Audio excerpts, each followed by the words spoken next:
National Assembly Speaker Thoko Didiza joins us now for a reaction. Madam Speaker, good evening to you and thank you so much for joining us. I mean, perhaps to start off with your initial reaction hearing the news of the passing of former Deputy President.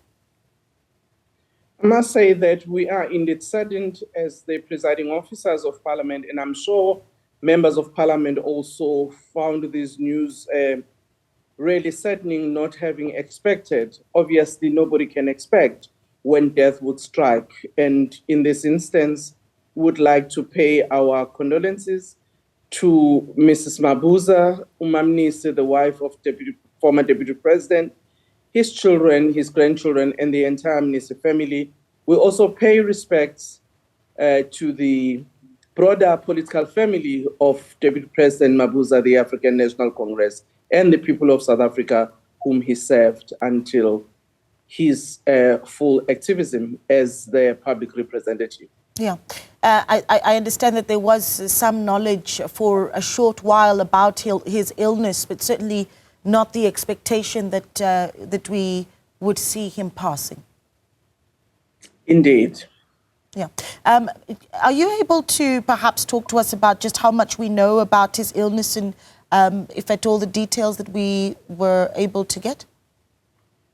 Unfortunately, I will not be able to advise you on that one. And I would also say that's one of the matters that, in my view, it might be better to engage with the family about it. Sure. It's still new. Things have just happened. And I think we need to give the family space and to allow them also to take in this moment, hard as it is. And as we know, in our culture, you also have to plan to say, how do you take things forward to pay your final respects to the person whom you dearly loved? Yeah, you know, I do want to get into what it is that the Deputy President leaves us with in the way of legacy. And I've heard so many different perspectives about, you know, his role inside of the party, ANC. But I do want to talk about the sort of interactions that really stand out for you and how he was able to shape discourse, for instance, in the National Assembly, especially the sort of contributions that he made that, you know, even if there's some of them candid and light-hearted, that really stand out for you, Speaker.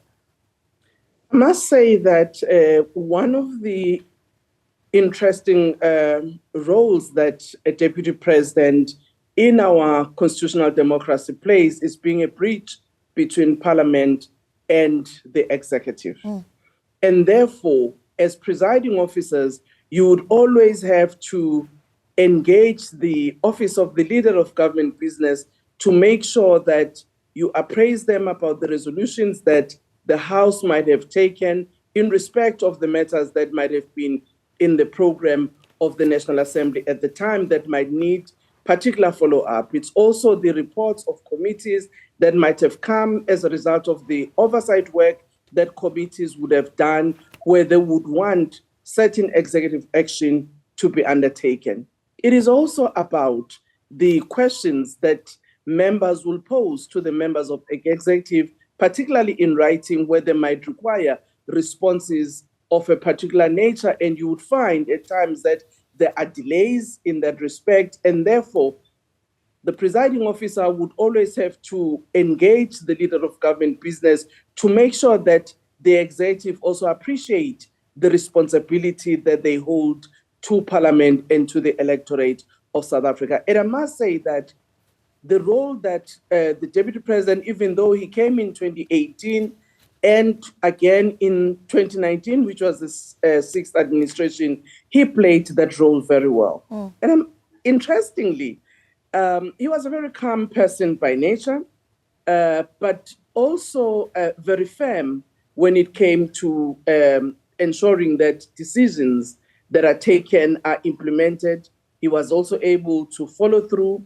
And in this calmness, he was able to even deal with difficult questions that are posed to him as the member of cabinet and as the deputy president, and very candid in his response. At times, some of the matters or questions that would have been raised would have been directly to him in his personal capacity, where some members might make certain observations about him. he never took that, I would say, negatively, but he allowed members of parliament to make their observations, but also he would be able to respond in a manner that appreciate that you may want me to answer this question, but maybe I'm not the person who may answer it. So he wouldn't evade the question, but would answer it in the best way he could.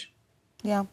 You know, there's a piece that was penned today by Sibongile Mashaba in Sowetan Live, and I thought it was interesting to bring in what this particular journalist has done, which is really put forward in her piece some of the former deputy president's own words. And I think this speaks to the sort of call to action that he left us with anytime he'd take the podium in the National Assembly in 2022, talking about how talking to the National Assembly about how government needing to clamp down on illegal mining. I wonder if we have been able to really follow through on that call to action and continue to do so progressively. And I'll bring up some of these other themes as well that he spoke quite fervently about.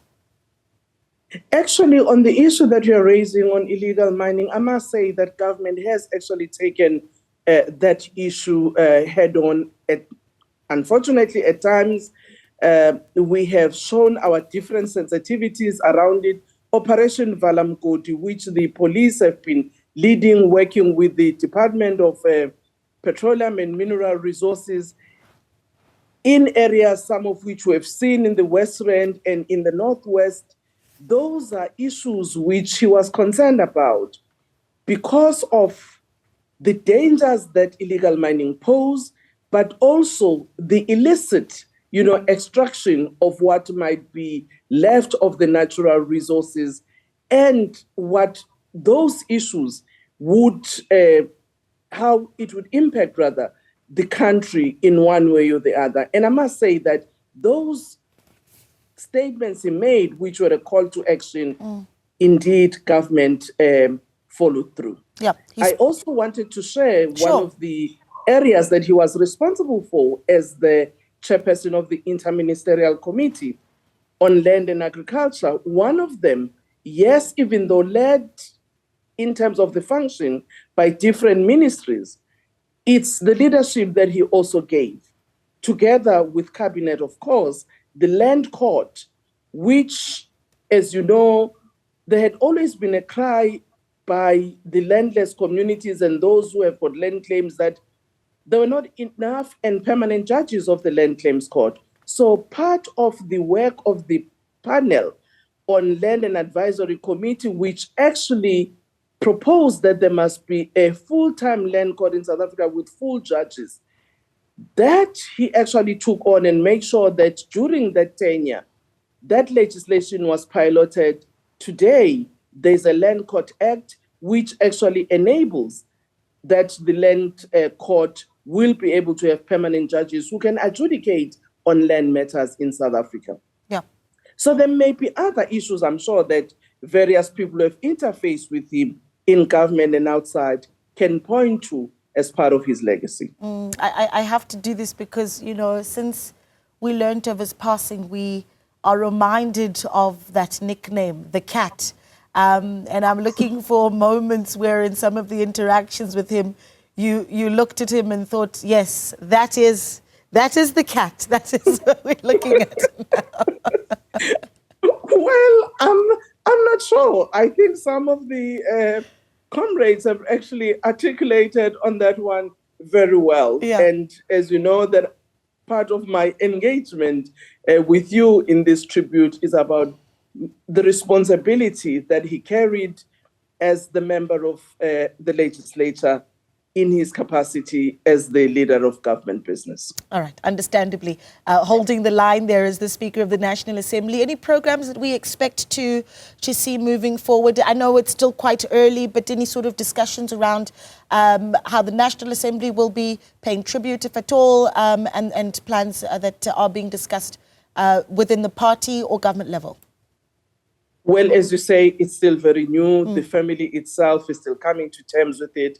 The presidency, as you heard, the spokesperson of the president having indicated the message from the president, he also highlighted that there would be engagement with the family to look at how Mabuza is honored. And I'm sure the National Assembly, through its structures, will be able to look at how it pays the tribute to the former Member of Parliament and the Deputy President of our country. All right.